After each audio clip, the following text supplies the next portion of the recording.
പ്രധാന വാർത്തകൾ. യുകെയിൽ മലയാളിക്ക് ലാൻഡ്മാർക്ക് വിധി. ജോലി നൽകാതെ വഞ്ചിച്ച കെയർ കമ്പനി 30 ലക്ഷത്തിലധികം രൂപ നഷ്ടപരിഹാരം നൽകാൻ കോടതി ഉത്തരവ്. യുവജനങ്ങൾക്ക് കൂടുതൽ തൊഴിലവസരങ്ങൾ നൽകാൻ നാഷണൽ ഇൻഷുറൻസ് വെട്ടിച്ചുരുക്കണമെന്ന് വെസ്റ്റ് റേറ്റിംഗ്.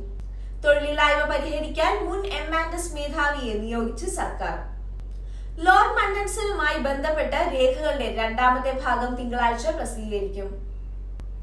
ലക്ഷക്കണക്കിന് സ്തനാർബുദ രോഗികൾക്ക് കീമോതെറാപ്പി ഒഴിവാക്കാം. പുതിയ DNA പരിശോധന ഫലപ്രദമെന്ന് പഠനം. 22 വർഷത്തിനു ശേഷം പ്രീമിയർ ലീഗ് കിരീടം സ്വന്തമാക്കി ആഴ്സണൽ. ലണ്ടനിൽ ആവേശോജ്വലമായ വിജയാഘോഷം.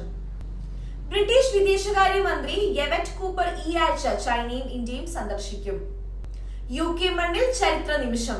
ഗ്രേറ്റ് ബ്രിട്ടൻ സീറോ മലബാർ രൂപതയിലെ ആദ്യ സന്യാസിനി സമർപ്പണം ലണ്ടനിൽ നടന്നു.